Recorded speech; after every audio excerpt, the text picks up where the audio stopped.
Union Minister Jyotiraditya Scindia is now joining exclusively for the very first time on CNN News 18. Sir, thank you so much for speaking to us. How confident are you for winning the upcoming polls in your state, sir? Madhya Pradesh का चुनाव जनता का चुनाव, लोगों का चुनाव होगा। Bharatiya Janata party की नेतृत्व की सरकार, केंद्र में प्रधानमंत्री नरेंद्र मोदी जी, प्रदेश में शिवराज सिंह जी, इन दोनों सरकारों की योगदान के आधार पर, जनहितैषी योजनाओं के आधार पर मूल विकास और मूल प्रगति का जो एक इतिहास मध्य प्रदेश में रचा है, हमें पूर्ण विश्वास है कि जनता का आशीर्वाद भारतीय जनता पार्टी के साथ रहेगा और पूर्ण बहुमत के साथ दोबारा जनता की सरकार बनेगी।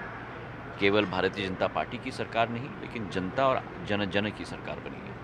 सिंधिया जी, आपका बहुत बड़ा योगदान था इस सरकार को दोबारा एक रीइंस्टेट करने के लिए। अब एक दौर हम दोबारा देख रहे हैं, इलेक्शन से पहले कुछ विधायक इधर से उधर होना शुरू हो गए, उस पर कैसे लगाम लगाएंगे आप, कैसे नक्की? देखिए, चुनाव के समय में आवागमन सदैव रहता है, एक पार्टी से दूसरे पार्टी से तीसरे पार्टी, ये आवागमन जरूर रहता है। मैं मानता हूँ कि जिस तरीके से भारतीय जनता पार्टी ने जन के विकास के लिए एक संकल्प के साथ कार्य किया है, मैं मानता हूँ कि जनता का दिल, मत और दिल दोनों भारतीय जनता पार्टी के साथ रहेगी। लोगों का आवागमन जरूर है, उनकी स्वतः की महत्वाकांक्षा के आधार पर वो होता है और प्रजातंत्र में हर व्यक्ति को हक है अपना रास्ता चुनने के लिए। सर, हालांकि मैंने सोचा था कि आपसे बात होगी तो शुरुआत इसी सवाल से करूंगा, लेकिन बड़े सडन आपसे कन्वर्सेशन हुआ, शुक्रिया आपका। अगर सरकार आपकी लौटती है, भारतीय जनता पार्टी दोबारा पावर में आती है, तो क्या अभी मेरी बात मध्य प्रदेश के अगले मुख्यमंत्री से हो रही है? देखिए, मैंने सदैव ये कहा है कि मेरी परिवार की परंपरा, मेरी दादी के समय से, मेरे पूज्य पिताजी के समय से एक सेवक की परंपरा रही है और उसी आस्था के साथ मैंने भी अपनी ज़िंदगी के 20 वर्ष जनसेवा में बिताए हैं। ना कोई पद, ना कोई कुर्सी, लेकिन ज़रूर आशा अभिलाषा है, महत्वाकांक्षा है विकास की और प्रगति की। और जिस राह पर भारतीय जनता पार्टी के एक आम कार्यकर्ता के रूप में एक विकास और प्रगति की एक सिलसिला प्रधानमंत्री जी के नेतृत्व में प्रदेश में और ग्वालियर चंबल में संभव हो पाया है मुख्यमंत्री जी के आशीर्वाद से, मैं मानता हूं कि आने वाले दिनों में प्रदेश का दृश्य और ग्वालियर चंबल संभाग का दृश्य भी विकास और आम जन की प्रगति के आधार पर हम लोग बदल पाएँ, और वही मेरी मंशा और वही मेरी आशा और अभिलाषा है। क्योंकि सर, भारतीय जनता पार्टी को कई साल हो गए हैं एमपी में रूल करते हुए, किस तरीके से चुनाव से पहले आप एंटी इनकम्बेंसी को काउंटर करने के लिए तैयारी? मैं नहीं मानता हूं कि कोई एंटी इनकम्बेंसी है, मैं मानता हूं कि इनकम्बेंसी है, क्योंकि लोग जान चुके हैं कांग्रेस का असली चेहरा 15 महीनों की सरकार में, जहां कई वादे किए गए, किसान ऋण माफ़ी योजना की वादा की गई, बेरोजगारी की भत्ता की वादा की गई, अनेक वादाएं की गई, और धरातल पर जो कांग्रेस की सोच कि सरकार बनाओ और आराम फरमाओ, जनता इसे पूर्ण रूप से जान चुकी है। और उसी के आधार पर जो पिछले 3 वर्षों में शिवराज सिंह जी के नेतृत्व में मध्य प्रदेश में एक विकास और प्रगति की एक आंधी की लहर आई है।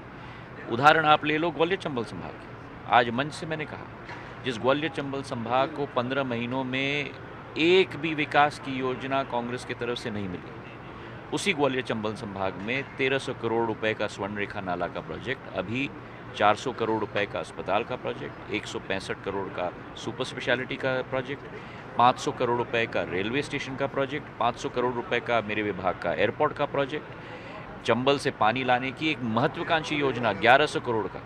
आज अगर कांग्रेस की सरकार ग्वालियर चंबल में होती, क्या ये सब संभव हो पाता?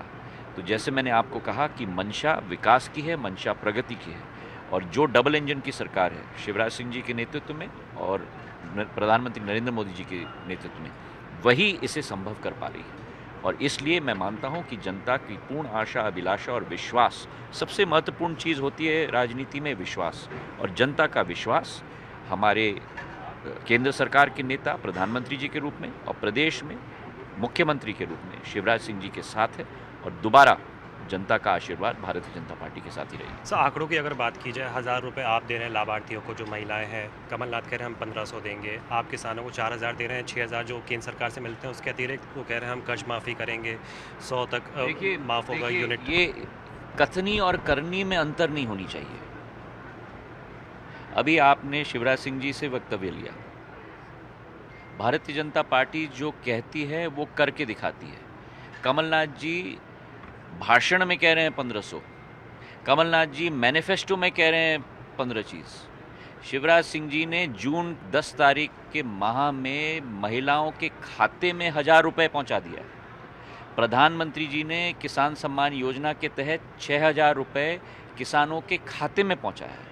शिवराज सिंह जी ने कोविड के समय में वो 6,000 रुपये में 4,000 रुपये अतिरिक्त किसानों के खाते में पहुंचाया है। ये अंतर है कथनी और करनी में। सोच विचारधारा और कहने बड़ा आसान है, करके दिखाना बहुत मुश्किल है।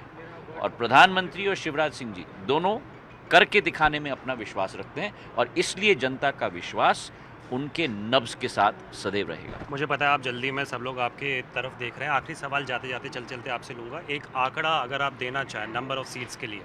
मैं कभी ज्योतिषी नहीं हूँ। मेरा नाम ज्योतिरादित्य है पर मैं ज्योतिषी नहीं हूँ। मैंने सदैव ये कहा है, मैं कभी नंबर नहीं देता, पर मैं आपको ये विश्वास दिलाता हूँ कि भारतीय जनता पार्टी की सरकार मध्य प्रदेश में अवश्य बनेगी, क्योंकि जनता का विश्वास हमारे नेता के साथ है, हमारे मुख्यमंत्री के साथ है, हमारे प्रधानमंत्री के साथ है और दोबारा जनता की सरकार बनेगी। व्यक्ति की सरकार नहीं, पार्टी की सरकार नहीं, मध्य प्रदेश में जनता की सरकार बनेगी, जिसके मुखिया वर्तमान में शिवराज सिंह जी हैं और उनके साथ प्रदेश की जनता पूर्ण रूप से है। Thank you so much for speaking to CNN News 18. So this was Union Minister Jyotiraditya Scindia speaking exclusively for the very first time with CNN News 18. Camera person Ravi Ranjan, Nikhil Lakhwani for CNN News 18.